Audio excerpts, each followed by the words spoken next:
Hello everyone, আসসালামু আলাইকুম।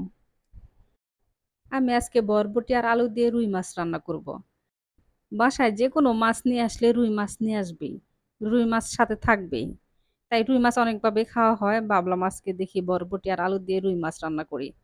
দেখি কেমন লাগে। আমি কখনো রান্না করিনি, আজকে ফার্স্ট টাইম রান্না করব।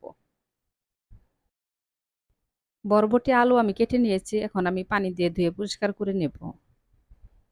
বরবটি তো আমরা শুধু ভাজি আর ভর্তা করে খাই। আজকে আমি মাছ দিয়ে রান্না করে দেখব। দেখি খেতে কেমন লাগে। ব্লেন্ডার করার জন্য আমি দিয়ে দিব পেঁয়াজ, রসুন, আদা আর ৪-৫ টা কাঁচামরিচ আমি একসাথে ব্লেন্ডার করে নেব। এখন আমি কড়াইয়ের মধ্যে দিয়ে দিব সয়াবিন তেল। আদা, রসুন, ব্লেন্ডার করা পেঁয়াজ, রসুন আমি সব দিয়ে দিব তেলের মধ্যে।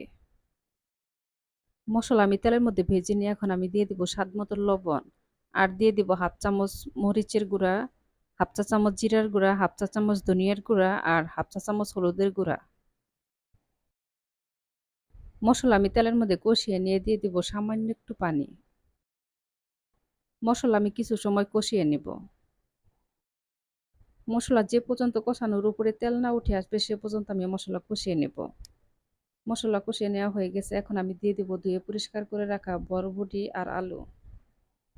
আলু আর বরবটি আমি মসলার সাথে মিশিয়ে নিয়ে কিছু সময় কষিয়ে নেব। এখন আমি দিয়ে দেব পরিমাণ মতো পানি। বরবটি কিন্তু দেখবেন খুবই তাড়াতাড়ি সিদ্ধ হয়ে যায়। তাই বেশি পানি দেওয়ার প্রয়োজন নাই। অল্প একটু পানি দিলে দেখবেন যে বরবটি রান্না হয়ে যাবে। এখন আমি উপরে দিয়ে দিব ৪-৫ টা কাঁচামরিচ। আর দিয়ে দিব ভেজে রাখা মাছ। আমি হলুদের গুঁড়া, মরিচের গুঁড়া আর লবণ দিয়ে মাছ ভেজে নিয়েছি। মাছ ভাজা আর দেখালাম না। এখন আমি দিয়ে দিব ভাজা জিরার গুঁড়া। ভাজা জিরার গুঁড়ার সাথে পাঁচফোড়নও আছে। আর জানেনই যে পাঁচফোড়নের সাথে অনেক রকম মসলা থাকে। জিরার সাথে পাঁচফোড়ন ভেজে তারপরে গুঁড়া করে দিবেন।